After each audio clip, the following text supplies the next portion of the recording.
اس کا پہلا شعر ہے: کل دل آزردہ گلستان سے گزر ہم نے کیا، گل لگے کہنے کہو منہ نہ ادھر ہم نے کیا۔ اس میں آزردہ کا مطلب ہوتا ہے پریشان ہونا، گلستان کہتے ہیں پھولوں کی جگہ کو، یعنی چمن کو، باغ کو، ایسی جگہ جہاں پر پھول لگے ہوئے ہوں تو اس کو کہتے ہیں گلستان۔ یہ آپ سب لوگ بہت اچھی طرح جانتے ہیں اس کا کیا مطلب ہوتا ہے۔ تو یہ میر صاحب کی جو غزل ہے یہ ہم نے آپ کے لیے اس لیے چنی ہے کہ اس میں بہت ساری ایسی باتیں ہیں کہ جو ہم چاہتے ہیں کہ آپ کو ضرور پتہ ہونا چاہیے، اور آپ کو ان کے بارے میں، ان کے جو میر صاحب نے اس میں جو کچھ کہا ہے وہ آپ کو ضرور پتہ ہونا چاہیے۔ اب اس شعر میں زیر بحث گلستان میں نہ جانا یا اس سے گریز نہیں ہے، لیکن اس شعر کا قرینہ ایسا ہے کہ گلستان میں جانا تفریح کی غرض سے نہیں تھا، بلکہ عالم وحشت میں، دیوانگی میں ادھر ادھر مارے مارے پھرتے ہوئے باغ میں بھی چلے گئے۔ آزردہ دل کو غنچے سے تشبیہ دیتے ہیں اور معشوق کو گلرو اور گل چہرہ کہتے ہیں، یعنی بہت خوبصورت۔ اس طرح پورے شعر میں آپ یہ بھی دیکھیے کہ نقطہ یہ بھی ہے کہ ہماری بدحالی ایسی ہے کہ باغ کے پھولوں کو بھی ہم سے ہمدردی ہے اور وہ ہمارا حال جاننا چاہتے ہیں۔ دوسرا مصرع بہت ہی کمال کا ہے۔ اگلا شعر ہے: کر گئی خواب سے بیدار تمہیں صبح کی بات، بے دماغ اتنے جو ہو ہم پہ مگر ہم نے کیا۔ اب اس میں صبح کی بات کا مطلب ہے صبح کی ہوا جس نے معشوق کو جگایا ہے، اور اس میں اور کوئی خاص مشکل لفظ نہیں ہے۔ تو وہ کہتے یہ ہیں کہ صبح کی جو ہوا ہے جس نے کہ معشوق کو جگایا ہے وہ عاشق کی آہ سحر بھی ہو سکتی ہے، یعنی ساری رات عاشق محبوبہ کا انتظار کرتا رہا اور جب وہ نہیں آئی تو اس نے صبح کے وقت ایک اتنی ٹھنڈی سانس لی، ٹھنڈی آہ بھری کہ اس نے محبوب کو جگا دیا۔ اب یہ یہاں پر ایک تھوڑا سا تجاہل عارفانہ سے بھی کام لے کر کہتا ہے شاعر کہ تم ہم سے اس قدر ناراض ہو تو کیوں ہو، ہم نے تمہیں جگایا ہی نہیں۔ بالکل نئی بات ہے۔ دوسرے معنی یہ بھی ہو سکتے ہیں کہ تم ہم سے ناراض ہو تو ہو جاؤ، مگر ہم نے تمہیں بیدار تو کر دیا، یعنی تم کو کسی کا درد ہے یا نہیں، تم آرام سے میٹھی نیند سوتی رہو۔ ہم لوگ رات جاگ کر گزارتے ہیں، صبح کو روتے ہیں، تم کو جگا دیا تو تم بھی سن لو۔ یہ کئی مرتبہ کئی شاعروں نے اس میں استعمال کیا ہے۔ علامہ اقبال نے بھی استعمال کیا، ان کا ایک فارسی شعر ہے جو اس وقت ہمیں یاد نہیں آ رہا ہے، اس کا ایک آخری مصرع یاد آ رہا ہے کہ عشق کار ست کے بے آہو فغاں نیزے کنند۔ پہلا مصرع ہمارے ذہن میں نہیں ہے، کبھی یاد آیا تو آپ کو بتا دیں گے۔ اس سے تیسرا شعر جو ہے وہ ہے: نیچا ہاتھ میں مستی سے لہو سی آنکھیں، سچ تیری دیکھ کے اے شوق حضر ہم نے کیا۔ حضر کا مطلب ہوتا ہے کسی چیز سے بچ جانا یا اس چیز سے جان چھڑا کر آگے گزر جانا۔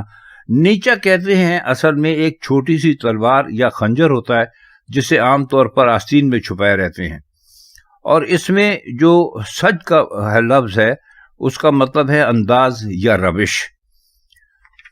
تو اس شعر میں کہتے یہ ہے کہ پہلے مصرعے میں اس کا پیکر تو بہت خوبصورت ہے، لیکن لطف یہ ہے کہ دونوں چیزیں خوف انگیز ہیں، یعنی ہاتھ میں تلوار اور آنکھوں میں خون، اور آنکھیں خون کی طرح سرخ۔ اس کے باوجود یہ تاثر پیدا ہوتا ہے کہ جس شخص کا ذکر ہو رہا ہے وہ بہت خوبصورت ہے۔ اب اس تاثر میں کچھ دخل لفظ مستی کو بھی ہے، جو شراب کی مستی ہی ہو سکتی ہے، اور کس چیز کی مستی ہوگی، یا وہ مستی ہوگی جو کسی کے حسن کو دیکھ کر طاری ہو جاتی ہے۔ اور دوسرے مصرعے میں جو لفظ سج ہے، اس سے حسن کے تاثر کو زیادہ تقویت ملتی ہے کہ کیونکہ اس کے ذریعے ذہن میں سجاوٹ کی طرف منتقل ہوتا ہے۔ سج کو سجاوٹ کے معنی میں استعمال بھی کرتے ہیں، سج دھج آپ نے سنا ہوگا، بہت عام لفظ ہے۔ تو نیچا عام طور پر بچوں، عورتوں اور عیاروں کا ہتھیار سمجھا جاتا ہے، یعنی مرد جو دلاور ہوتا ہے وہ تو سامنے تلوار لے کر آتا ہے، لیکن جو بزدل ہوتا ہے یا کمزور ہوتا ہے عورتوں اور بچوں کی طرح، یا بہت عیار ہوتا ہے، چالاک ہوتا ہے، دشمن کو بھی مارنا چاہتا ہے لیکن ہتھیار کو چھپا کے رکھتا ہے اپنی آستین میں، تو اس کو نیچا کہتے ہیں۔ آپ نے اگر پرانی داستانیں پڑھی ہوں گی، داستان امیر حمزہ وغیرہ، تو اس میں جتنے بھی عیار کریکٹر اور یہ کردار دکھائے گئے ہیں وہ اسی طرح اسی ہتھیار سے لڑتے ہیں، شاید اس لیے کہ اس کو چھپانا آسان ہوتا ہے، نمچا بھی کہتے ہیں اس کو، نیچا بھی کہتے ہیں۔ تو یہ جو شعر جس پر ہم بات کر رہے ہیں اس میں اس لفظ کی معنویت ظاہر ہے۔ حذر ہم نے کیا، اس کا مطلب یہ ایک لطف ہے اس میں، کیونکہ یہ واضح نہیں ہے کہ حذر کس چیز سے کیا، ممکن ہے سامنے آنے سے کیا ہو، ممکن ہے اظہار محبت سے کیا ہو، ممکن ہے یہ پوچھنے سے کیا ہو کہ کہاں کا ارادہ ہے۔ حذر کو اس کے اصلی معنی یعنی خوف میں بھی سمجھتے ہیں، لیکن پھر شعر کا لطف ذرا کم ہو جاتا ہے۔ تو امید ہے کہ یہ شعر آپ کی سمجھ میں آ گیا ہوگا۔ اب چلیے اگلا شعر دیکھتے ہیں۔ کھا گیا ناخن سر تیز جگر دل دونوں، رات کی سینہ خراشی میں ہنر ہم نے کیا۔ رات کی سینہ خراشی سے مراد ہے پچھلی رات کی سینہ خراشی، کیونکہ سینہ خراشی کے لیے صرف رات کے وقت کی تخصیص کرنا کہ ہم نے راتوں کو سینہ خراشی کرنے میں بڑا ہنر کیا کوئی معنی نہیں رکھتا۔ مراد اصل میں یہ ہے کہ ہم سینہ خراشی تو کرتے ہی رہتے تھے، پچھلی رات بھی ہم نے کی، اور بڑا ہمارا تیز اور نوکدار ناخن دل اور جگر دونوں کو کھا گیا۔ مطلب ہے کہ ناخن سے اپنے دل کو بھی چھیلتے رہے اور جگر کو بھی چھیلتے رہے۔ اب کھا گیا کا محاورہ یہاں پر بہت خوب استعمال ہوا ہے۔ ناخن کو سرتیز کہنے میں یہ کنایا بھی ہے، اور سرتیز کا شاید ہم آپ کو مطلب بتانا بھول گئے۔ سرتیز کا مطلب ہوتا ہے وہ چیز جس کی نوک ہو، یعنی نوکدار ہو۔ تو ناخن کو سرتیز کہنے میں یہ بھی مطلب ہو سکتا ہے کہ شدت جنون کے باعث ناخن ترشوائے نہیں اور وہ بڑھ کر لمبے اور نوکیلے ہو گئے، اور دل جگر کو چاک کر ڈالنے کا نام سینہ خراشی میں ہنرمندی رکھتا ہے۔ بہت خوب ہے شعر، بہت آسان ہے، لیکن یہ کہ اس میں صرف لفاظی ہے، اصلیت سے اس کا کوئی مطلب نہیں ہے۔ اگلا شعر ہے۔ کام ان ہونٹوں سے وہ لے جو کوئی ہمسا ہو، دیکھتے دیکھتے ہی آنکھوں میں گھر ہم نے کیا۔ آنکھوں میں گھر کرنے کا مطلب ہوتا ہے آنکھوں کے اندر رہنا، اور اس میں کوئی مشکل لفظ ہے نہیں ہے۔